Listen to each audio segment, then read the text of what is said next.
The table went quiet the moment Ursula's hand closed around Maeve's wrist.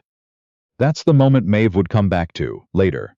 Not the sound of the room going still, though it did, all 23 of them, forks suspended, wine glasses forgotten, the whole of Harwick society holding itself in the candlelight. Not the sensation of her sleeve being pushed back, not the cold air of the November dining room reaching the old scars on her forearms for the first time in public, in front of people who had been waiting.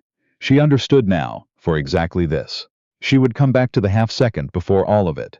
The moment she understood what was about to happen and chose, quite deliberately, not to stop it. She had been ready. She had been ready for longer than she knew.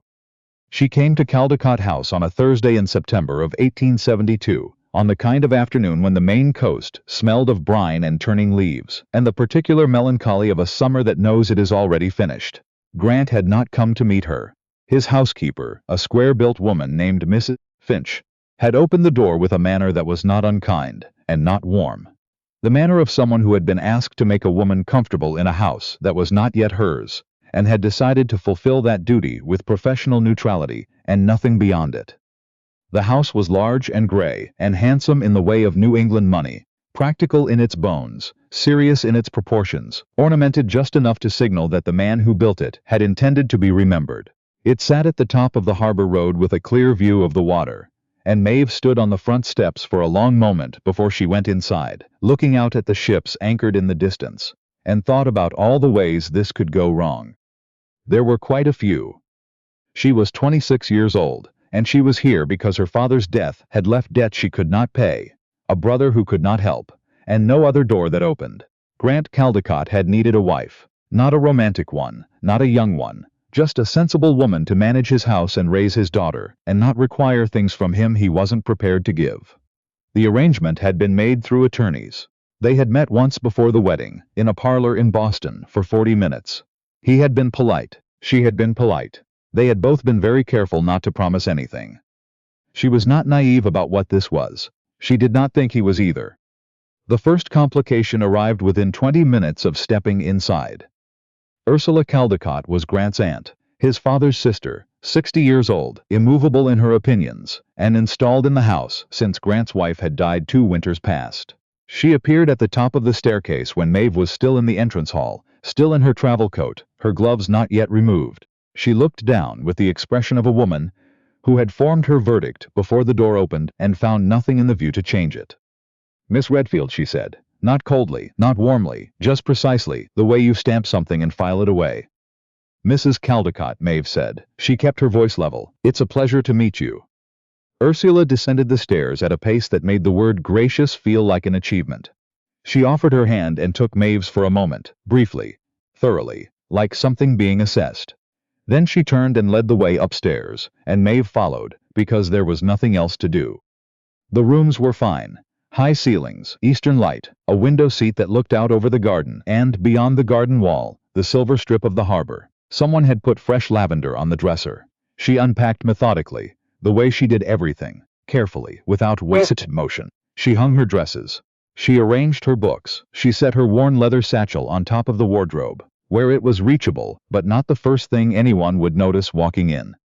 She saved the gloves for last. 4 pairs, every day, formal, cotton for working, and 1 pair she had bought before the wedding, because she thought she ought to have something that looked like it belonged in a house like this. She folded them carefully and laid them in the top drawer of the dresser. She did not look at her own forearms while she did it. She had not looked at them uncovered in front of anyone since she was 19. She had no intention of starting now. Grant Calicott came home at 5:30. She heard his boots in the entrance hall, a steady, unhurried sound, the walk of a man who has crossed this particular floor 10,000 times and doesn't think about it anymore. He knocked when he came to her sitting room. She said, "Come in," and he came in. He was taller than the attorney's letter had suggested. He was close to 40, with the build of a man who works with his hands regardless of what his finances could spare him from. Broad through the shoulders, weathered at the edges, dark hair going gray at the temples. His face had settled somewhere past handsome into something more serious, and it made no apologies about it. His eyes were gray, direct and steady, in the way of someone who has learned to take the measure of a thing quickly and then decide what to do with what he found. He looked at her, not with warmth, Not with anything performed. Just honestly, the way you look at something you've agreed to before you were sure of it, and are now in the process of deciding about. Mrs. Calicott, he said. He had the decency to say it without making the name sound like an experiment. She stayed in her chair. She had decided, before he arrived, that she was not going to perform the particular nervous deference that rooms like this seemed designed to produce.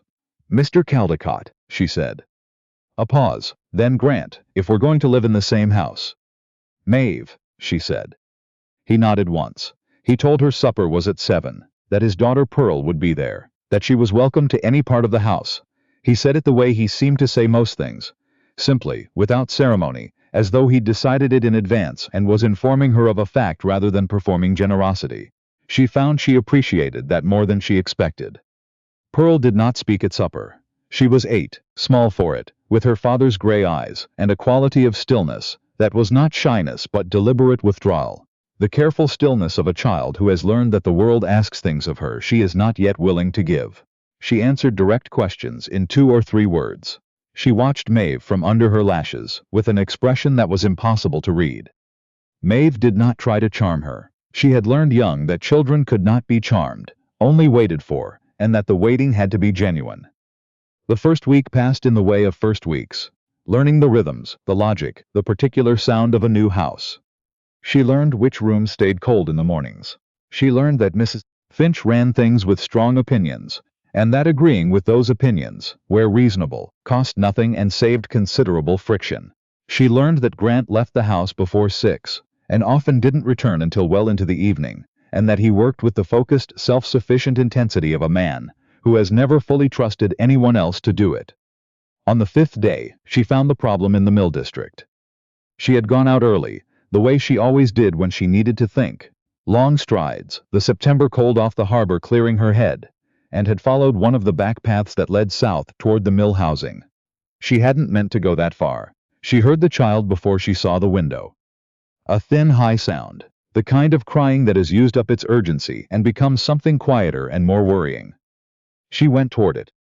The woman who answered the door was perhaps 30, but looked a decade past it, hollow-eyed, her apron dark with hours of anxious movement. Her name was Beth. Her husband Joe worked the loading dock at the Calicott yard. Her daughter Jenny, age 5, had been running a fever for 4 days. Dr. Fenner had come once, left a tincture that hadn't worked, and not returned.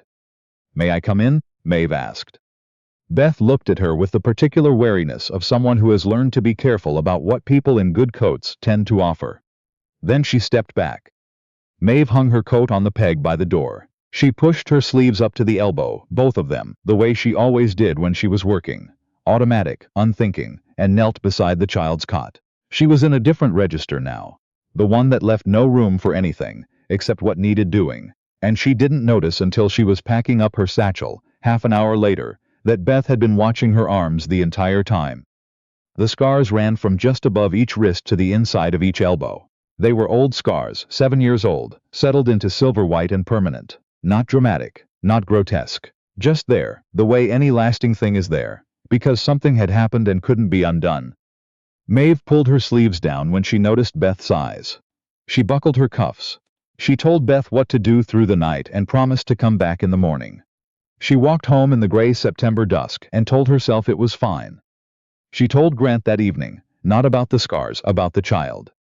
She found him in his study with a ledger open and asked him plainly, how far was it from the mill housing to the nearest physician? He looked up. She told him about Jenny, the 4-day fever, the tincture that hadn't worked. He was quiet a moment. Then he set down his pen. "Where did you learn to treat a fever?" "A physician in Boston," she said. "A Dr. Morse. He was willing to teach a woman, which was," she paused, "not common." "Why did you want to learn?" Most people didn't ask it simply. She gave him the honest answer. Her mother had died of something treatable when Maeve was 11, because nobody in the household had known what to do, and the doctor hadn't come in time. She had decided after that she would know. She had spent years finding ways to learn. He listened. When she finished, he didn't rush to fill the silence. He just sat with it, which was not what she expected, and which she filed away as significant. "I'd like to go back tomorrow," she said. "And if it's agreeable, I'd like to make a habit of it. There are things I can do for the families in the mill district that don't need a physician. Basic care, knowing what to watch for." He met her eyes across the desk. That would be more than agreeable, he said. A pause. It would put me to shame for not having arranged something similar sooner. She was almost to the door when he said, Maeve. She stopped. Thank you, he said, for telling me. She looked back. He had already reached for his pen, but something in his face had shifted. Not warmth exactly, but the particular expression of a man who has revised an assumption and is sitting with what replaced it. Thank you for asking, she said. She went upstairs. She sat at the window for a long time before she lit the lamp. The conversation with Pearl came on a Tuesday afternoon, during a thunderstorm, when Pearl appeared in the sitting room doorway soaking wet and said nothing at all. Just stood there dripping with the particular pride of a child who has no idea what to do with the fact that she needs something. Maeve said, There's a towel by the hearth, wrap up if you want. Pearl wrapped up. She sat in the chair across from Maeve and watched the lightning with her knees pulled up to her chest. After a while she said, You're not what I thought. What did you think? Pearl was quiet a moment. That you'd try to be my mother. She looked at the window. People usually do. I'm not your mother, Maeve said. I won't pretend to be. Then, what are you? Maeve thought about it honestly. Someone trying to figure out how to be useful here, she said. Same as anyone new anywhere. Pearl considered this the way children consider things. Completely, without the social habit of seeming to have already decided. Then she went back to watching the storm. She didn't go back to her room. She stayed until supper. Maeve did not tell Grant. She filed it under things too new to survive being talked about. It was Ursula who found the scars. She'd been patient about it in the particular way of people waiting for evidence to confirm a conclusion already reached. She caught Maeve in the kitchen garden on a Wednesday afternoon, sleeves pushed up, working back the overgrown herbs before the first frost. And Maeve heard the footsteps too late. She looked up to find Ursula at the garden gate, very still, with the expression of someone who has just found exactly what they were looking for. Ursula said nothing that afternoon. She didn't need to. The note to Mrs. Ingrid Tremaine went out the following morning. Pearl was the one who told Maeve, in the sideways way children report things they weren't supposed to hear. Aunt Ursula was on the telephone a very long time this morning. A pause. She was talking about you. Mrs. Ingrid Tremaine was Harwick's social weather. She was 60, beautifully maintained, married to the town's wealthiest banker, and had understood since her 20s that information, gathered and released at the correct moments, was more reliable than any other form of power. What she said about a person on Monday was what the town believed by Thursday. Maeve had met her twice. Both times, Mrs. Tremaine had been warmly pleasant in the manner of someone who is compiling notes. The Bradock dinner was in 3 days. Grant mentioned it that evening, quietly, directly, with the look of a man who knows he has neglected something and isn't going to pretend otherwise. The mayor held this dinner every November. All the town's significant families. The kind of evening that set the social record for the season. Ursula will be there, he said. Ingrid Tremaine will be there. A pause that held more in it than the words. What do you know? Maeve asked. Enough, he said. He met her eyes across the study. I know Ursula has been talking. I know what kind of evening this could become. He was quiet a moment. Then, in a different voice than she had heard from him before. Quieter, more careful, as though he was saying something he had been working up to. Whatever happens at the Bradock table on Friday, my opinion of you was formed 2 weeks ago when you stood in my doorway asking about a sick child in the Mill District. It hasn't changed, it won't. Maeve held very still. I thought you should know that, he said. She stood. She was nearly to the door when she turned. Grant, he looked up. There's something I should tell you. She told him about the fire. October, 1865. A textile mill in Lowell, Massachusetts. She had been 19. The building had gone fast. Old construction, built for profit and not safety. And there had been 3 women trapped on the upper floor when the main stairs failed. She had been nearby. She had gone in through a side window. She had gotten all 3 of them out. Her arms had not escaped undamaged. She said it plainly, without dressing it up, the way she said everything that mattered. Grant was quiet for a long time. She waited. How old were they? He asked finally. The 3 women. 17, 20, and 22. Did they? All 3 lived. She paused. I still receive letters from one of them. She has 2 children now. He looked at her for a long moment, not with pity, not with the careful performance of someone managing a reaction, Just clearly, the way he seemed to look at everything, and then he said, "I'm glad you told me." She went upstairs.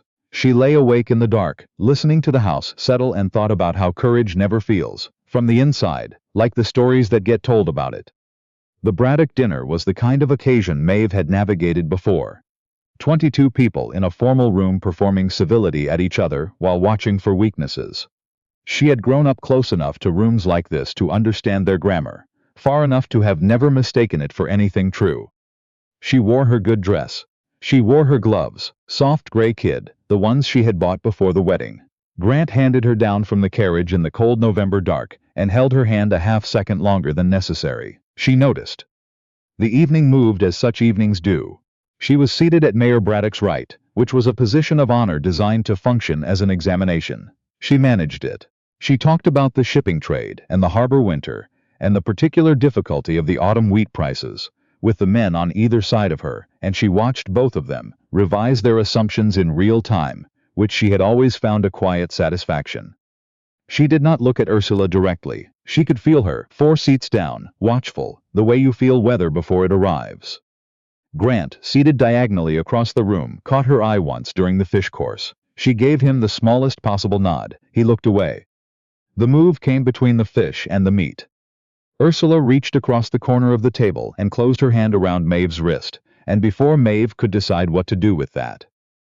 Before she had finished the thought, the sleeve was pushed back and the scars were there, both of them, silver white and permanent, in the candlelight, in front of 23 people. The table went silent, in the specific way of rooms that have been waiting for something. Maeve did not pull away. She sat still for one breath, and she made her decision. She had been making it, she understood now, since September. She had been making it since she was 19 years old, and had decided what kind of woman she was going to be. She looked at Ursula. She looked around the table. Then she spoke, not loudly, not with any performance of steadiness, just clearly, the way she always spoke when she meant something. "I have scars on my forearms. From a fire 7 years ago, at a textile mill in Lowell, Massachusetts. 3 women were trapped on the 2nd floor after the main stairs failed. I went in. They came out. My arms did not come out undamaged." She paused for one breath. "I wear gloves in company as a courtesy. Tonight I wore these because they belonged to my husband's grandmother, and he offered them to me. And they are the most beautiful things I've ever been given." She looked around the table, not for sympathy, not for anything she needed. She simply looked, clear and present, the way she looked at everything she had decided to face. The room was entirely still. Mayor Bradock spoke first. His voice had lost its dinner party ease completely. "The 3 women," he said. "They survived?" "All 3," Maeve said. "The youngest was 17. She is 24 now. She named her daughter for the sister who came out of the building with her." A silence then. A different one, the kind a room produces when it's been given something real to sit with, and doesn't know yet what to do with it. Ursula said nothing. For the first time in 6 weeks, she said absolutely nothing. It was Grant who stood up. She had not expected it. She saw him rise from the corner of her eye and felt something tighten in her chest, because she had done what she came here to do, done it in her own words and on her own terms, and she did not need. But it was not rescue. He lifted his glass and looked at her across the candlelight, and his voice was the same quiet, direct voice he always used, the one that didn't reach for effect or dress itself up. "I'd like to propose a toast," he said. "To my wife, who in 6 weeks has treated 4 children in the Mill District, identified close to $200 in annual losses in my household accounts that I had been too distracted to notice, and apparently pulled 3 women out of a burning building before either of us had the good sense to meet." A pause. "She is not what I expected. She is considerably more." He held his glass up. There was a breath of silence.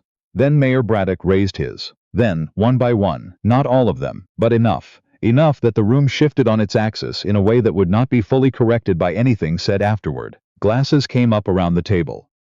Maeve picked up hers. She looked at her husband across that room, full of candlelight and Harwick money, and the quiet wreckage of a social calculation that had gone wrong. And she felt something move in her chest, that she had locked away so long. She had nearly forgotten the shape of it. She did not perform gratitude. She did not perform anything. She just looked at him, and he looked back. They drank. The dinner collapsed after that, the way dinners do once their defining moment has passed. Carriages were called. Coats were fetched. Ursula departed without speaking to Maeve. Managed it with considerable composure, by always being in conversation with someone else whenever Maeve was within greeting distance. A sophisticated avoidance, Maeve could almost respect it. Mrs. Ingrid Tremaine caught her at the door. Mrs. Calicott. Her voice was different than it had been at the table, quieter, stripped of its public register. My son works at the mill on the north end of town. He has had trouble with his lungs since he was a boy. The physicians I've consulted have given me. She stopped. Collected herself. 3 different explanations over 15 years. None of them consistent. Maeve looked at her steadily. I'd be glad to speak with you about it, she said. Not as a physician. I'm not that, officially, and I won't pretend otherwise. But as someone who has read widely and observed a great deal, if that would be useful to you. Mrs. Tremaine looked at her for a long moment. Something moved across her expression. Something that looked, unexpectedly, very much like relief. Yes, she said quietly, I think it would. She moved away. Grant appeared at Maeve's shoulder with her coat. He set it around her without ceremony, and then simply stood close, and she did not move away from the warmth of him. All right, he said. More than all right, she said. He was quiet for a moment. The November night pressed cold and clear around them, the harbor lights visible at the end of the road, the sound of other carriages pulling away. Then, you didn't need me to stand up. No, she said. I know. He paused. I stood because I wanted to, because what you said deserved to be heard clearly, and I wanted the room to know that I was paying attention. A longer pause. I'm not easy at saying what I mean. I've been told that. But I want you to know that tonight is the first time in 2 years I've felt something I recognized as. He stopped himself. Tried again. Something that mattered. She looked at him in the dark outside the mayor's house. This man she had not expected, who had stood up in a room full of people he needed and said she is considerably more without flinching, and she thought, I did not plan for you. Let's go home, she said. Yes, he said. They walked to the carriage. His hand found hers somewhere in the dark, and she held it, solid, certain, entirely real, and did not let go. Pearl was waiting up. They saw the light under her bedroom door when they came home, and Maeve went upstairs while Grant saw to the horses, and she knocked softly and said Pearl's name. The door opened immediately, which meant Pearl had been standing just on the other side of it for some time. She was in her nightgown, her hair loose, her gray eyes very wide and very awake. Mrs. Finch told me, she said. What happened at the dinner? Some of it, Maeve said. Pearl looked at her for a long moment with that unreadable expression that Maeve had been slowly learning to read. Then she stepped forward and put both arms around Maeve's waist, and held on. Quickly, fiercely, the way children hold when they've decided something and have no other language for it. And then stepped back and looked at the floor, her jaw working the way her father's jaw worked when he was trying to be composed. Good night, Pearl said. Good night, Maeve said. She went to her own room. She sat at the window and looked out at the harbor lights in the November dark for a long time before she lit the lamp. Then, slowly, she reached up and unbuttoned the left glove. She slid it off, then the right.